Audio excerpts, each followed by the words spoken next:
أعوذ بالله من الشيطان الرجيم بسم الله الرحمن الرحيم کتاب ریاض الصالحین. بله، کتاب ریاض الصالحین حدیث 381.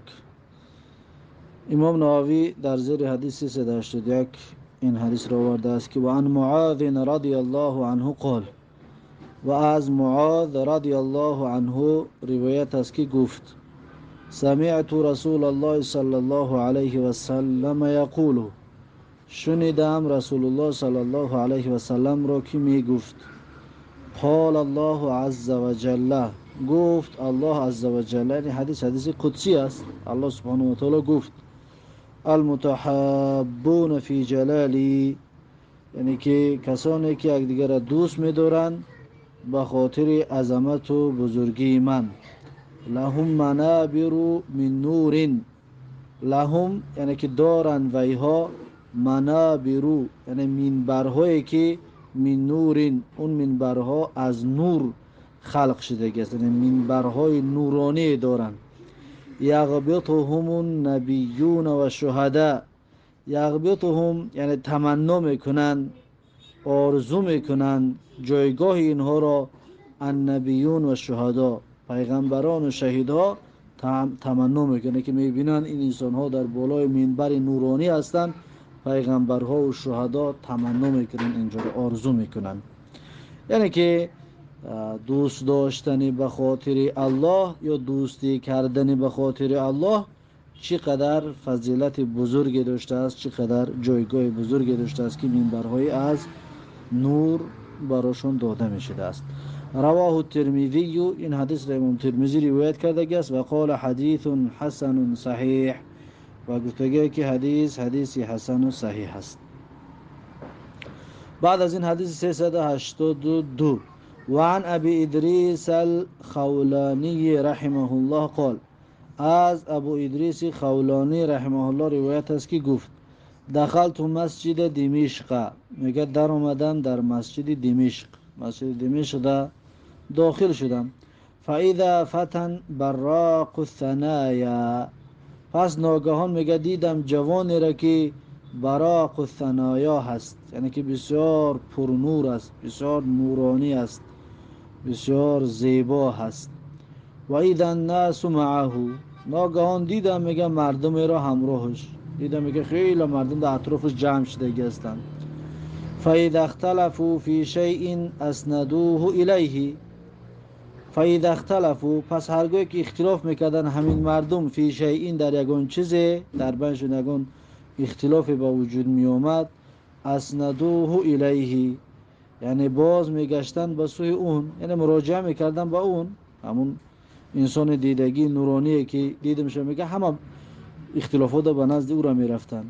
و صدروا عن رأیه، و قبول میکردن و میپذیرفتند رأیشه، فکرشه، هر چیزی که میگه همون مرد نورانی میگفت مردم گپش قبول میکردن. فسألت عنه، پس میگه پرسیدم از وی، یعنی پرسان شدم که این کی است، از وی پرسان شدم، یا کسی را پرسیدم میگه که این آدم کی است. فقیل، پس گفته شد که هذا معاذ بن جبل رضی الله عنه، میگه گفتن که این معاذ بن جبل است، یعنی صحابه است، معاذ بن جبل.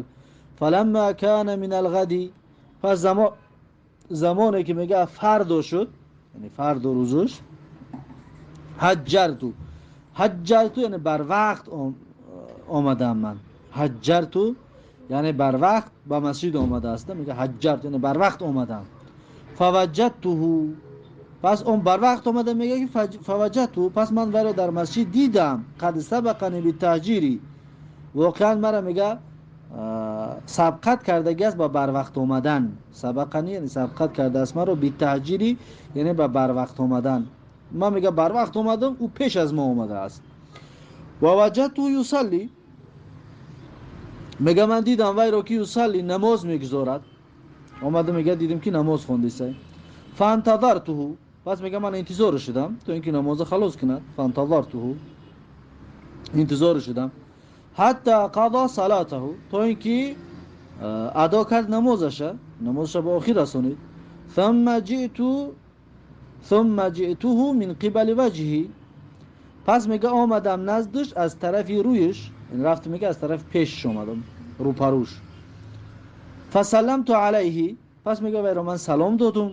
ثم قلت، بعد میگه من براش گفتم، همین مرد همین که ابی ادریس خولانی میگه که من معاذ بن جبل گفتم که والله اینی لاحبک لله، یعنی قسم به الله هر آینه من حتما دوست میدارم تو را به خاطر الله. فقال الله، الله یعنی مدختی الله، یکی لله، یعنی که فقال لله یعنی آیا به خاطر الله، یعنی که دوست دارید به خاطر از برای الله هست، به خاطر الله است. فقلت الله لله، یعنی فقط به خاطر الله، فقط به خاطر الله. فقال لله، یعنی آیا به خاطر الله، با تکرار کرد. فقلت الله، یعنی که فقط به خاطر الله. بود میگه من تکرار کردم.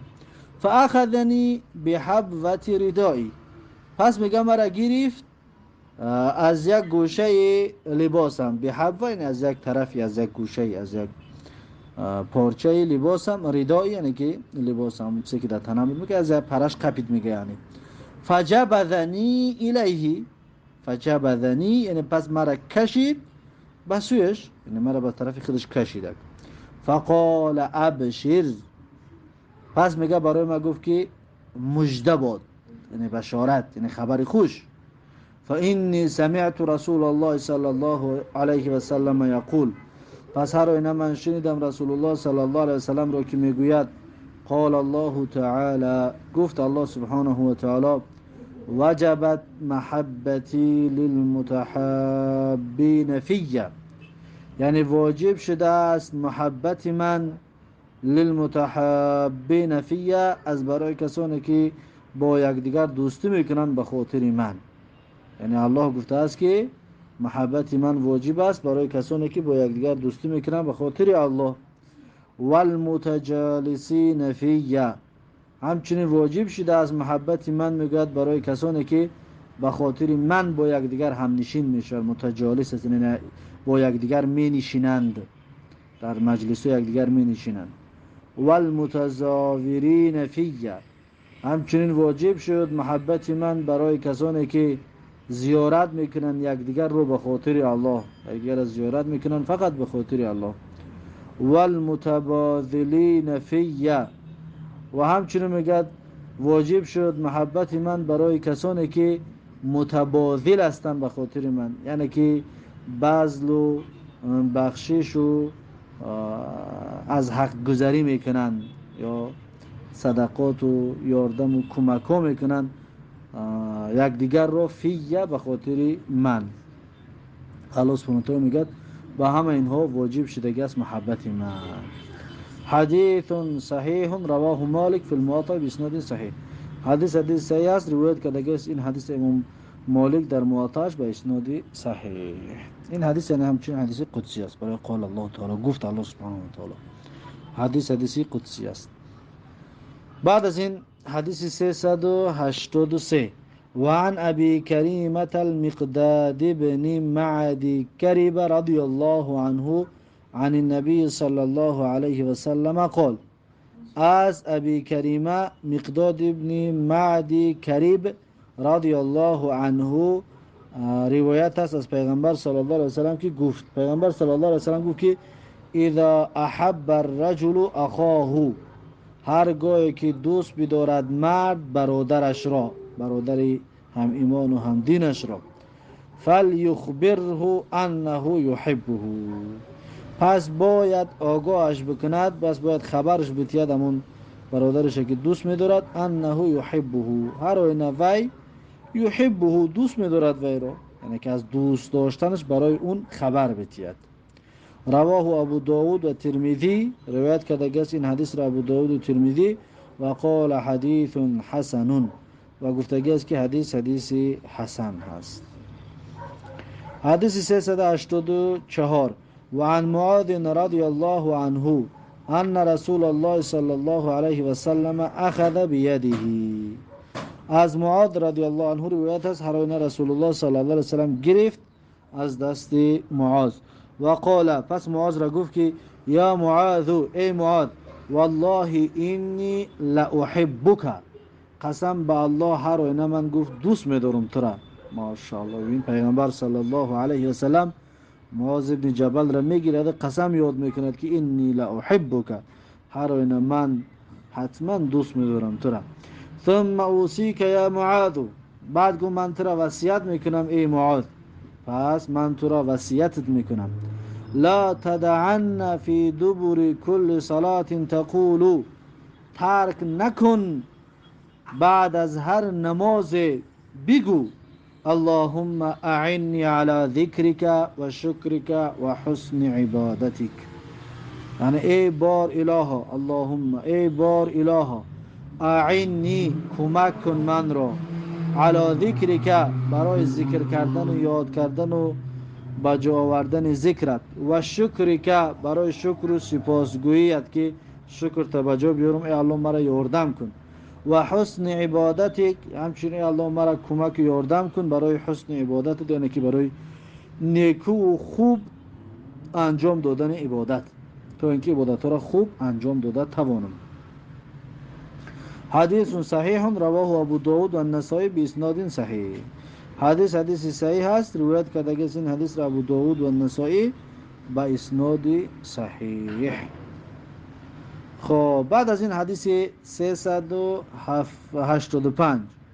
حدیث 385 و عن انس رضی الله عنه، از انس رضی الله عنه روایت است که ان رجلا کان عند النبی صلی الله علیه و سلم، هر آینه میگه مرد بود در نزد پیغمبر صلی الله علیه و سلم، فمر رجل بهی، پس گذشت میگه مرد به نزد همون مردی که با پیغمبر بود، یعنی به نزد پیغمبر و به نزد همون مرد یک مرد گذشت، فقال، پس همون مردی که با پیغمبر بود گفت یا رسول الله اینی لاحب هذا، گفت ای رسول الله هر آینه من دوست می‌دارم. گفت همین را، یعنی این مردی که با پیغمبر بود گفت که من این مردی که گذشته است من همین را دوست می‌دارم، یعنی به خاطر الله دوستش می‌دارم.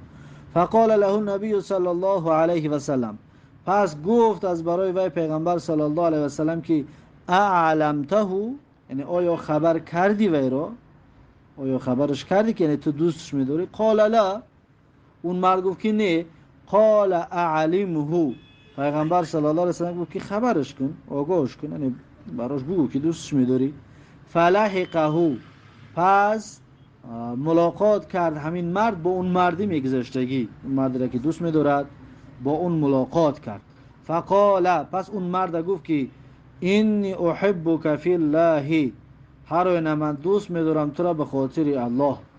فقال، پس اون مرد گفت که احبک الذی احببتنی له، یعنی دوست بدارد تو را همون ذاتی که احببتنی له، دوست داشتی تو من را به خاطر همون ذات، همون الله که همون معبودی که به خاطر اون تو مرا دوست داشتی، انا همون معبودم تو را دوست بدارد. رواه ابو داود به اسناد صحیح، روایت کرده است این حدیث را ابو داود به اسناد صحیح. پس این است این باب با همین با آخر رسید. اکنون در اون درس گذشته گفته بودیم، در اول باب دا گفته بودیم که یعنی یک کسی که وقتی که برای تو میگه که من تو را به خاطر الله دوست می‌دارم، بعد باید چی جواب بده؟ جوابش همین است. هر کسی که میگه که به خاطر الله دوستش می‌دارم، پس باید بگی که احبک الذی احببتنی له، فهمو؟